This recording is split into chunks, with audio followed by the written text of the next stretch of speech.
So welcome.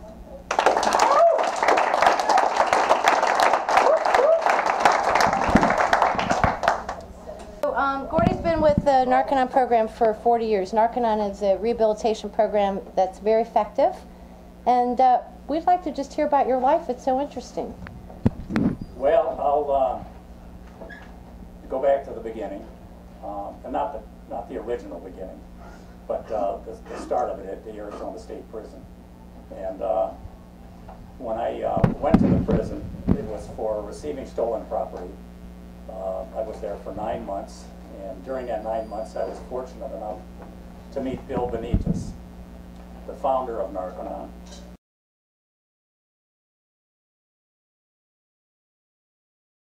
And him and I were working in the same area, and so he asked me, had I ever done drugs? And I said, yeah. I said, drugs, alcohol. And so then he invited me to come to a meeting with a program he started called Narconon. And this original program had 20 inmates who were all hardcore heroin addicts. Most of them were heroin addicts at that time. And so he went to the warden and asked for permission to start a program, a drug rehab program. And the warden says, hell no, we're not putting 20 convicts, drug addicts, in the same room together.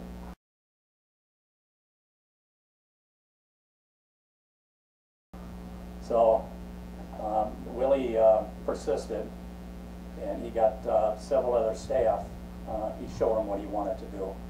And so then finally the warden said, okay, we'll give it a shot. And and that was the start of the Narconon program. And you know, like everybody here, but my feelings at the time were pretty much the same.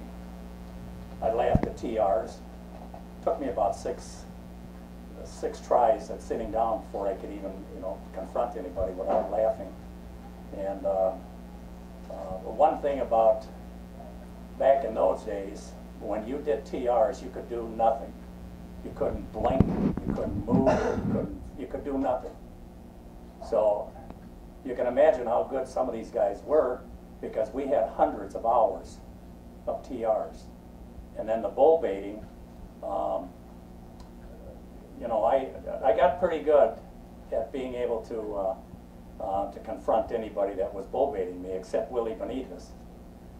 And so one day he said, you're the student, I'm the coach, I'm going to bull bait you. So after about 3 minutes, and I'm still, you know, got my confront, and he's not getting me out of session. And then he takes his chair and slides it way up so that his legs are in between mine. And I'm still, and then he said, you know, I've really had eyes for you. And so then he leans forward almost to the point where I can feel his mustache on my mustache. I'm going to give you a kiss. And I hit him in both shoulders, and his chair went over. So, but that was, you know, that was just some of the things in the beginning of the program, you know. And at every meeting that I went to,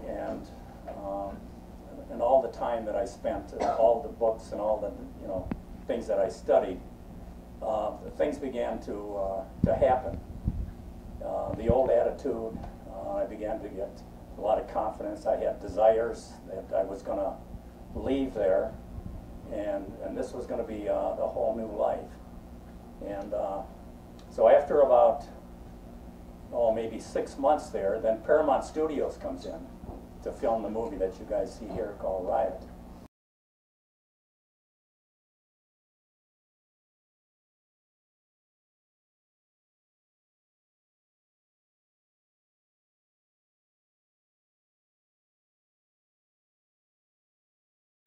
And that was a big turning point for me also. When I left the prison, I was a member of the Screen Actors Guild, and I had made $4,000 off the movie. Originally, I thought it was just going to be a walk-on part. So that gave me, you know, a good chance at getting a good start when I got out. And then once I got out, I got a phone call. They're going to premiere the movie back at the prison. So I bought myself a suit and I went down there, and they had catered in all the food and everything. It was just unbelievable. So I'm sitting at the table with the producer, William Castle, who at that time was one of the biggest producers in the world.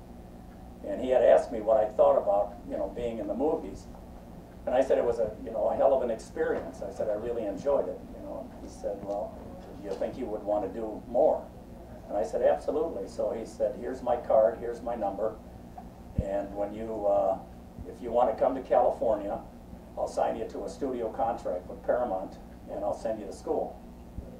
And so I had gotten a job at the time, and I figured I'll work one more month and then I'm gone. And 2 weeks later, I picked up the newspaper and he passed away. So, and I've had like John Travolta tell me that if I would have came right then and there before he passed away, he says, I have no doubt that you would have probably made it very big. So that's one of the big wins that I consider that I got from Narconon. And so over the years, I've just been totally dedicated to keeping my confront in, keeping my ethics in, and making myself available for anybody that that needs help, that wants help.